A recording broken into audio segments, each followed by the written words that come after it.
Bienvenue dans Entrée plat dessert, le podcast où je cuisine mes invités. Ici, on ne parle pas juste de cuisine, on la vit. À chaque épisode, je passe derrière les fourneaux d'un chef pour découvrir son parcours, ses galères, ses réussites, le tout en cuisinant l'un de ses plats emblématiques. Une discussion sans filtre, des anecdotes croustillantes et surtout beaucoup de passion.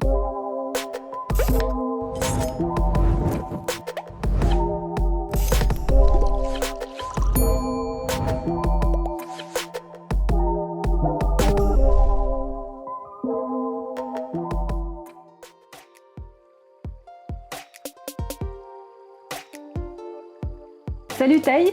Salut Louise. Bienvenue dans Entrée plat dessert, t'es mon premier invité et puis je suis trop contente de t'avoir dans ce premier podcast sur notre chaîne. Est-ce que pour les personnes qui te connaissent pas, tu peux te présenter? Je m'appelle Tay Nguyen. Mon père était vietnamien et ma mère est thaïlandaise, laotienne. Ok. Donc voilà, on est un mélange de tout le sud-est asiatique. Je suis cuisinier entre guillemets professionnel depuis 13 ans. Pourquoi entre guillemets? J'ai toujours ce côté un peu professionnel qui paraît particulier parce que j'ai mis un paquet de temps à me dire que j'étais chef. Ok. Ouais, j'ai mis un paquet de temps. J'ai commencé en 2013 en tant qu'entrepreneur. Et ouais, je pense qu'il m'a fallu 4 ans Ok. avant de dire que potentiellement je pouvais être chef. Ok. Avant de commencer la cuisine, j'étais beatmaker en musique. Waouh, rien à voir. Ouais, bah tu sais que justement, moi j'y vois beaucoup de similitudes, en tout cas dans les sensations. Le choix de faire la cuisine, ça a été pas un choix par défaut, c'est parcours de classique dans le sens où ma mère était cuisinière et cuisinière. On s'était dit à l'époque, mes frères, tout sauf ça. Ok, waouh. Et bah au final, tu vois. Ça fait 13 ans que... Ouais, voilà, donc on s'était dirigé, moi c'était plus dans la musique, parce que mon père était musicien de formation, Ok. donc musicien de jazz. Je suis parti moi c'était à l'aube de la musique électronique, informatique. Donc lui, il jouait les instruments, les vrais instruments, quoi. En tout cas à l'époque, c'est ce qu'on disait. carrément, ouais. Et moi, je me suis lancé dans tout ce qui est musique à la MAO, ce qui s'appelle la musique assistée par ordinateur. Donc j'en ai plutôt bien vécu. Puis à un moment donné, arrivé toute la ça s'est démocratisé, les logiciels, les trucs, donc tout le monde s'y mettait. Puis je crois qu'à un moment donné, pareil, à partir du moment où il y a du monde à faire ça, je crois que naturellement, j'en ai eu un peu marre. Donc je me suis lancé du coup en grande distrie. Et comme j'étais à fond jeux vidéo, je me suis retrouvé dans les jeux vidéo en grande distrie. Ok. Tu vois, donc. Ah oui, c'est vraiment. Mais ça reste. Il y a un point commun à tout ça. Il y a l'idée de des produits des choses que t'aimes, la passion. Ouais, bien sûr. Donc, oui, c'est la seule. J'ai dû faire un job que t'aimais pas, alimentaire. Okay. J'ai eu la chance de ne faire que des choses par passion. Pour le concept de ce podcast, nous on va cuisiner un plat que tu as l'habitude de faire ici, qui est le pad thai. Si c'est ça. Pad thai. Et on va le cuisiner ensemble et voilà, continuer à discuter, échanger ensemble sur ton parcours, sur toi, sur ta cuisine. D'accord. Voilà, donc dis-moi par quoi on commence. Bah écoute, on va se faire du coup effectivement un pad thai. On va un peu le faire avec ses influences françaises, bretonnes qui me tiennent à cœur, parce que c'est quand même presque 45 ans que je suis en Bretagne, donc oui, quand même. Ça laisse des traces. Et en parallèle, comme il y a des choses qui se mettent en cuisson, on va faire un petit tartare de thon, un lap de thon. Chez nous, on appelle ça lap, mais c'est l'équivalent d'un tartare ici en tout cas. Le pad thai, c'est un plat traditionnel thaïlandais. Okay. Grosso modo, pour l'histoire, j'espère que je la connais encore, mais il y avait eu une pénurie de riz en Thaïlande et il a fallu qu'ils créent un plat. Ah oui, sans riz. Sans riz, et puis apparemment, ça arrive. En tout cas, c'est l'histoire que ma mère m'a racontée. Est-ce qu'elle est vraie ou pas? Les auditeurs nous le diront. Mais en tout cas, c'est ça qu'on m'a raconté. Okay, d'accord. Excellent. Donc, pad thai, on part sur les vermicelles de riz. Ouais. On peut les trouver dans n'importe quelle épicerie asiatique maintenant, dans les centres commerciaux. Oui, maintenant, quand même, il y a. C'est vrai qu'on est sur la cuisine asiatique, quelque chose qui s'est vachement décommodisé. Et tu peux trouver tous les éléments un peu partout. Alors là, ce qu'on va pouvoir faire, c'est commencer à attaquer des éléments pour le lap, le tartare de thon. On va avoir de la citronnelle, en fait, plein d'aromates. Okay. On va avoir de la citronnelle coupée, du galanga, un peu d'ail, du piment. On va prendre un petit, parce que sinon après tu vas m'en vouloir. Tout doux quand même. Du citron. Dans les grenades. Après, on a tous les petits assaisonnements qu'on fera ensemble. Trop bien. Et coriandre, ça, on fera ça ensemble. Ok, alors, juste une question, c'est quoi le galanga? Galanga, c'est une racine. J'allais dire la même famille que le gingembre, pas loin. Ça ressemble, on confond souvent ça avec le gingembre. Carrément, la différence, c'est que c'est beaucoup moins poivré, on va dire, que le gingembre. D'accord. C'est quelque chose qu'on utilise énormément dans la cuisine du Sud-Est. En fait, ces deux éléments-là, enfin ces trois éléments-là vont pratiquement dans tous les plats. Tout chez nous s'émince finement. Waouh. Donc, je suis pas la pro de. voilà, En fait, il faut que tu m'apprennes à couper avec les doigts comme ça. J'ai toujours eu très peur. Écoute, déjà, de base, nous, tu vois, tu vois, c'est non, mais d'accord. Après, je vais pas te mentir, même les équipes qui bossent avec moi, pas encore. Donc, en soi, c'est juste des habitudes. Faites pas ça chez vous, attention. Ouais. En fait, ce qui est rigolo, c'est que nous, quand j'ai commencé, quand je demandais à ces équipes de faire des émincés de viande, par exemple, les émincés de viande français n'ont rien à voir avec les émincés de viande chez nous. Nous, c'est limite du carpaccio. Ok, très fin. Ouais, très fin. Et tu verras, on fera avec ça, je te montrerai la différence. Là, l'idée, c'est d'avoir un petit peu de citronnin pour nous. Ouais. D'accord. Donc ça, à la gueule, je vais m'en occuper. Ouais, c'est bien. Moi, je peux faire un citron, si tu veux. Exactement. Citron, petit. Voilà, super. Ah, super, parfait. Bravo. Non, je cuisine bien quand même. Pour éclater toutes les... exactement. Comme ça, moi, on perd pas de jus. Trop chouette. Et on peut aussi, voilà. Après, globalement, on peut aussi récupérer du zeste si on en a besoin pour parfumer le tartare. Et encore en... Ouais. Ça va être bon. Pour les deux? Pour les deux.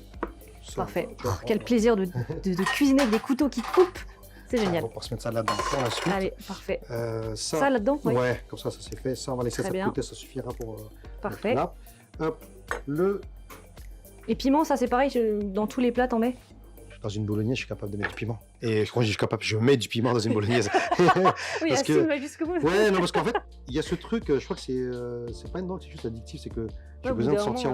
Et certains disent qu'après, on n'a plus de palais. Non, je pense que je l'ai encore le palais. C'est juste que, justement, je pense que s'il n'y a pas de piment, ça me rend... T'aimes moins, quoi. Ouais, il y a un truc qui me manque, mais après, je suis capable de... Voilà, j'en mets pas partout non plus, j'en mets pas dans les desserts. Ça m'est arrivé sur certains desserts, mais voilà. Ok, si jamais la recette sera disponible évidemment en description de la vidéo, du podcast, pour que ceux qui veulent s'y tenter au pad thaï maison puissent évidemment le reproduire chez vous, vous pouvez évidemment. Donc là, on est d'abord sur les tartares. Donc j'enlève les graines, si on veut quelque chose de doux. Je pense que réellement aujourd'hui, j'essaie toujours d'éviter de cuisiner tel que, en tout cas au niveau des piments, tel que moi je le voudrais. Ben oui, parce que sinon, plaire à tout le monde, quoi. Mais oui. Puis au-delà de plaire à tout le monde, c'est juste, je comprends. On va se les faire finement comme ça. Si tu veux prendre l'autre. Hein. Non, comme tu veux. Ouais, je me sens pas hyper. T'inquiète. En fait, je connais la capacité des couteaux, si tu veux. Et j'ai pas envie de me risquer pour le premier podcast, si tu veux, à me couper. Là, on essaie de les faire en filament, c'est juste là pour l'esthétique aussi. Ouais, carrément. Donc, il y a tout quand même un côté esthétique dans la cuisine qui est quand même super important. Ça, c'est bon, on a le piment. Maintenant, on va attaquer, on avait dit le galanga. Le galanga, bon, pareil. Hein. Et ça c'est une racine, tu dis? Ouais, c'est une racine, tu vois. C'est un goût qui est pas... Comment dire ? En fait, ça parfume. Ah, mais ça ressemble vraiment au gingembre. Ouais, voilà, ouais. Ah, mais c'est super fort. Je m'attendais pas à ça. Attends, bon, on va peut-être pas mettre... Ce que tu m'as dit, c'est moins pas vrai. Ouais, c'est moins pas vrai, mais du coup, on va mettre moins de piment dans le tartare. Non, mais c'est très bon, mais... Non, j'adore le gingembre, j'en fais. Mais tu vois, c'est pour ça que je te dis vraiment, à un moment donné, même moi, c'est pour ça que c'est l'équipe avec qui je travaille. Chaque fois que je fais un plat, je leur demande de me donner leur avis par rapport au degré de piment que je mets. Parce qu'encore une fois, on a tous des sensibilités différentes. Même pour le poivre, tu vois. Les gens rajoutent du piment en fonction de ce qu'ils veulent. Ouais, mais on aura toujours le client qui... Ah bah, quelqu'un qui aime moins, qui aime plus. C'est européanisé parce que... Et c'est une phrase que j'ai souvent entendue quand j'ai commencé, c'est nos plats, enfin, ce qu'on faisait était adapté au palais français. Oui, logique, mais surtout ce qui est un peu c'est notre cuisine, enfin la cuisine qu'on faisait à l'époque, on disait on était européanisé. Ça n'a pas de sens parce que, et quand on leur demande parce que le piment, mais en fait le piment c'est pas un assaisonnement en fait. Ouais, clairement. Autant tout le reste, le c'est piment un ingrédient. C'est un ingrédient. Et tu es né ici en France? Non, moi je suis né au Laos. Ok. Mon frère, lui était né en Thaïlande. Ok. Donc on est arrivé en France, je ne dis pas de bêtises, dans les années 80. Ok, waouh. Donc ça fait un paquet de temps. Ouais, j'ai 51 ans cette année, donc ça fait un paquet de temps. C'est pour ça que je te parlais de Bretagne. Oui, je suis arrivé ici, j'avais 5 ans ou 6 ans, je ne m'en peux plus. On est passé par Paris, on n'est pas resté longtemps parce que mon père a décidé de venir à Rennes. Le thon, je m'en occupe, si tu veux. Ok. Tu peux le faire, mais montre-moi, vas-y. C'est pour toi, il y a des émincés qui sont, tu vois, genre, dans ce genre d'émincés cubiques. C'est vrai que nous, on s'amuse pas à faire ça. Enfin, en tout cas, pas moi. En général, je les prends comme ça, tu vois, et je les coupe comme ça. Ok. Tu vois. Et ça donne un côté très fin. Et c'est vrai que pour les tartares, ça peut sembler bizarre parce qu'en fait, du coup, tu as moins de mâche. Ouais. Mais c'est vrai qu'en tout cas, dans les techniques que nous on fait, en tout cas ce que moi j'ai pu voir avec ma mère, c'est plus comme ça. Et à la fin, on se retrouve à tout couper comme ça. Ok. Facile finalement, c'est pas... Non, c'est pas bien compliqué. Non, c'est pas bien compliqué. Donc ça, hop, on va se mettre ça dans le cul de poule là-dedans pour tout à l'heure. Et du coup, donc là ta mère elle a encore son resto? Ouais, elle cuisine plus. Maintenant c'est ma sœur qui a pris le relais en cuisine avec son mari. Mais à Rennes? À Rennes toujours, chez même Boulevard des Verdun. Ouais, carrément. Pour la musique, t'as arrêté, qu'est-ce qui s'est passé avec la musique en fait? La petite carrière que j'ai eue à l'époque, c'est qu'à un moment, on est arrivé à devoir vendre nos créations à des artistes. Il fallait discuter, passer du temps avec eux. En fait, c'est un exercice que j'aimais pas. Okay. Là, j'ai commencé à assaisonner le thon. Oui, du sucre. Ouais, un petit peu de sucre brun. Pas grand-chose. Juste pour adoucir le piment. Un petit trait de citron que j'ai pu mettre juste avant. Ouais. Sauce poisson, sauce soja. Un petit... Alors, sauce poisson, c'est quoi ça? Sauce poisson, c'est... J'entends souvent parler une fermentation. Okay. En général, c'est de base, ça va être fait avec soit des anchois, soit de la sèche. Là, celle qu'on a là, c'est à base de sèche. Ils mettent à sécher et après ils mettent dans de l'eau et ça fermente avec du sel. Enfin, c'est toute une méthode. Voilà. Là, on est sur la sauce soja. Ouais. Pourquoi je mets la sauce soja? Parce que je mets pas de glutamate. Je sais pas si tu connais le glutamate. Alors, si, ça me parle, c'est souvent dans la cuisine asiatique, ça. Souvent, ouais. Utiliser... C'est des histoires de goût. Ah, ok. J'ai rien contre. Ouais. Je suis pas... C'est juste que dès que j'ai lancé ma première affaire en 2013, allez, au bout d'un an et demi, je me suis dit, je crois que je me suis mis un challenge, je me suis dit, je vais cuisiner sans ça. Oui, parce que tu as commencé en l'utilisant.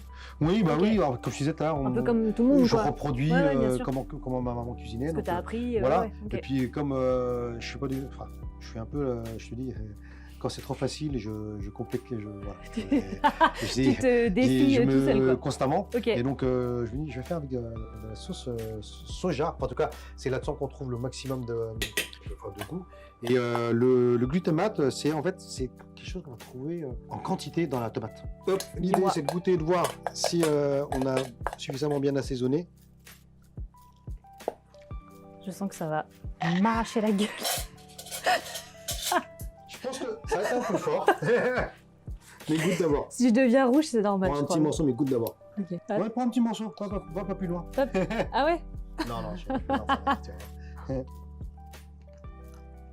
C'est l'assaisonnement. Après, faut pas oublier qu'on a tous les aromates et tout ça. À côté de ça, on va nous y mettre... Tu sais, normalement, ça part tel quel avec des aromates. Et... Ça y est, j'ai chaud. Non, là, pourquoi on... C'est très bon. On va prendre ça. Moi, on va y ajouter un petit jaune d'œuf.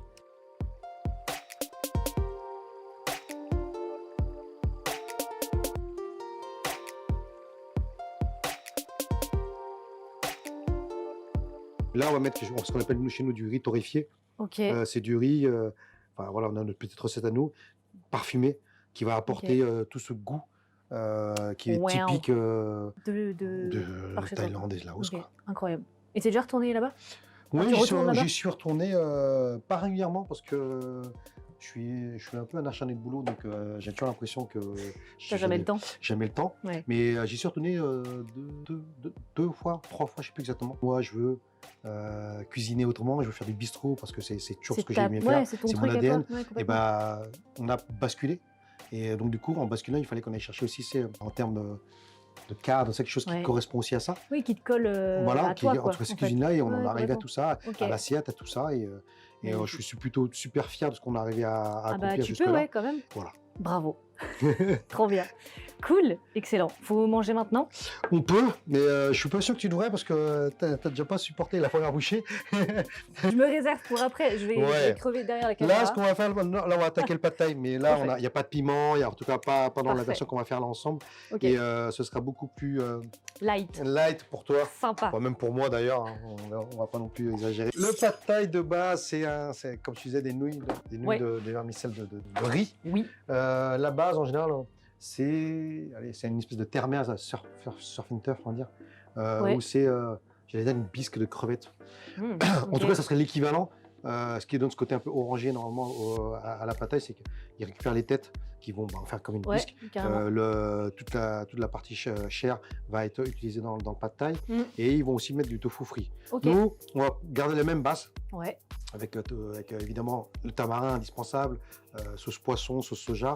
Et nous, on va cuisiner plutôt avec des gras de canard pour lui donner une autre consistance. Un truc un peu gourmand, gras qu'on aime bien ici en Bretagne. Évidemment. Waouh. Ah bah oui, là ça va éclabousser dans tous les sens. Un œuf. On va y mettre notre œuf. Comment tu arrives à te renouveler un peu tu vois, on en revient à ce que je disais au début. Je vois tellement ça comme la musique. Ouais, ok. C'est que, comme musique, tu écoutes ce qui se passe ailleurs. Ouais, tu aspires, tu testes. La cuisine, c'est pareil. Enfin, j'ai aucune prétention d'inventer quoi que ce soit en cuisine. Je pense que ce que je vais faire moi, c'est juste de, je sais pas, dans ma tête, je vois plein de choses qui apparaissent. Un artiste, quoi. Bah ouais, tu sais, moi quand j'écoutais la musique, la vision que j'avais des morceaux, c'est que je réussissais à voir la batterie là, la guitare là. En fait, c'est très visuel. Ouais, en tout cas, dans ma tête, un peu comme dans les mangas, tu vois. Là, t'as une grande bulle et t'as tous les trucs qui apparaissent. Et dans la cuisine, je vois, c'est exactement la même chose. Et pour me renouveler, maintenant qu'Internet, tout ce qu'il y a. Ouais, non, c'est clair que c'est facile. C'est facile, il faut le faire après. Ah bah ouais, bien sûr, mais en termes d'inspiration, il y a tellement de choses.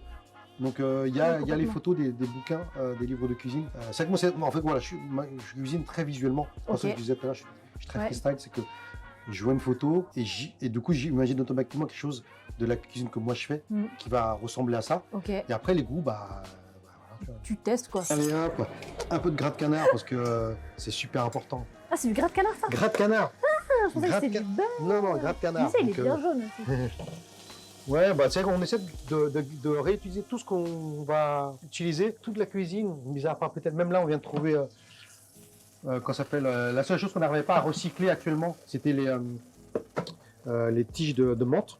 Ouais, ok. Et puis, en fait là, on se dit on est con parce que là maintenant on va les intégrer dans l'hibiscus. Ah, ok. Dans les jus d'hibiscus, c'est bissap. Ouais, ok. Que j'adore. Et surtout, on les met dans des rames arrangées. Donc là, on va faire revenir les nouilles avec le gras de canard. Ok. Et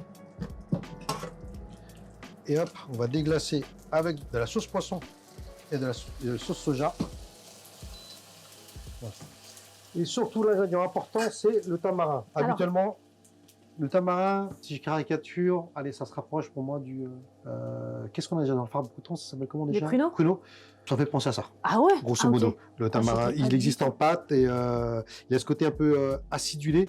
Et c'est au niveau de la texture, il y a ce côté un peu pruneau. Et pour la petite histoire, justement, comme moi, ça me faisait penser à ça, on fait encore des phares bretons avec de tamarin. C'est ce qui va lier toute la totalité de ce qu'on va faire. Donc, vous voyez les molos, parce que c'est quand même bien acidulé.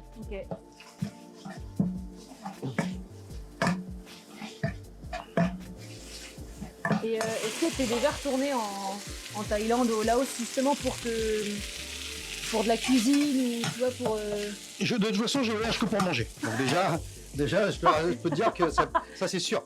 Moi, mes destinations, je les fais que par rapport à ça.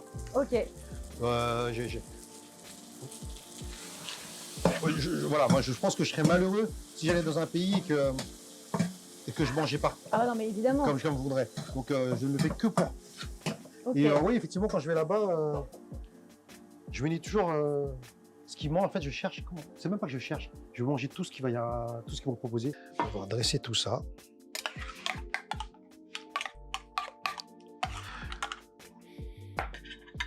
Hop. Ça, c'est un accompagnement à côté. On s'empêche même plus de mettre une entrecôte à côté. Ouais. Ah oui, d'accord. De mettre un poisson à côté. Comme si c'était frites, quoi. Exactement. En tout cas, moi, j'aime me dire que je l'amène de cette manière-là. Ok. Et du coup, tu casses un peu quand même les codes. En tout cas, en termes d'approche, casser, je sais pas. En tout cas, c'est comme ça que moi. C'est ta manière. C'est comme ça que moi je vois. J'ai un peu de mal à me dire que on invente quelque chose. Je suis pas le seul à faire ça, j'en suis convaincu. Mais voilà, on le fait en tout cas nous de cette manière-là. Donc là, on a mis les petits œufs en dessous. On va se mettre les cacahuètes. Yes. Ça, hop. Oignon frit, ail frit. Énorme. Voilà. Et chez toi, tu cuisines? À la Ça maison. va être toujours ma question des chefs, tu vois, de tous les chefs qui cuisinent tout le temps. Ouais. Bah, T'en as pas, non, c'est... j'ai pas arrivé à la maison, malheureusement, je mange souvent n'importe quoi. Ah merde. J'ai eu ma période vous savez, les nouilles instantanées, là. Oui, bon, ça, je suis coupable aussi. Ah, mais moi, mais ça, Mais comme c'est bon on dit, aussi. c'est plaisir coupable, tu vois. Ouais, Mais là, par contre, pour le coup, blindé de glutamate. C'est pour ça que je te dis, j'ai rien contre, je sais que j'en mange énormément, tu vois. Ok. Et j'ai commencé à arrêter parce que j'ai vu enfin, tu sais, comme toutes des études à la con, comme quoi on digérait mal les nouilles instantanées. Oui. Donc, j'ai un peu arrêté, mais en même temps, j'y reviendrai parce que j'adore ça. Bah ouais, juste le petit un soir, t'as la flemme et puis... Mais ouais, puis en plus, je trouve que c'est un vrai plat, entre guillemets, d'étudiant. En fait, c'est un fourre-tout, tu peux te mettre dedans. Ouais, de ouf. Ah oui, oui. T'as ton sachet, t'as ton eau chaude, Ouais. dans ton frigo, t'as du jambon, t'as des Des œufs, t'as de champignons l'oignon. que tu veux. Tu ouais. mets tout dedans et t'arrives à faire un plat de dingue. Le petit citron vert qui sert toujours à ça. Wow. Et C'est là, très beau on visuellement. se retrouve avec tout ce qui est Ça plus sent simple. trop. Ok. Magnifique. Pad thaï classique. Incroyable. Bravo. Et tu verras, tu vas goûter. Il n'y a pas de piment, donc tu peux goûter.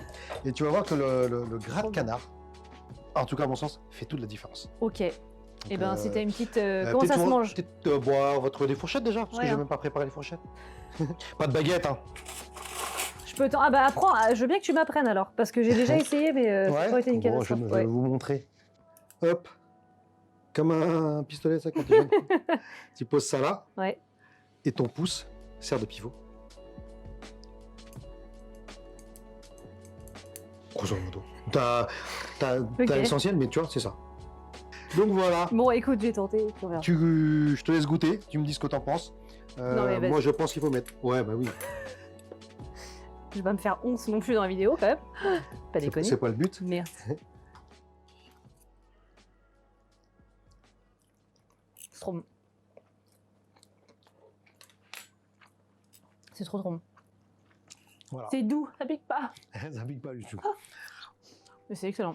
Il faut juste te dire que ton plat doit avoir ce côté un peu, ce qu'on dit souvent, aigre-doux, sucré-salé.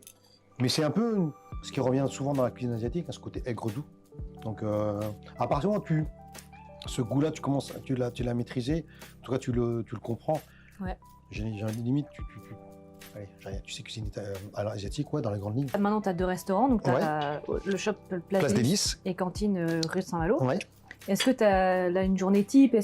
Comment tu fonctionnes un peu? Journée type, oui, je crois que j'ai les mêmes journées depuis presque 13 ans maintenant. Donc, c'est vrai, tu te lasses pas, tu vois? Non, mais en même temps, rien n'est pareil. Je sais pas, ouais, si on prend juste entrepreneur, le matin quand j'arrive, je me dis que j'ai tel chiffre à faire. Là, c'est pragmatique, il faut faire.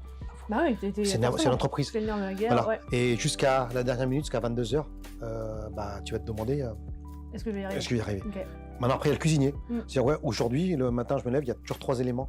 C'est ce que je dis à tous mes responsables.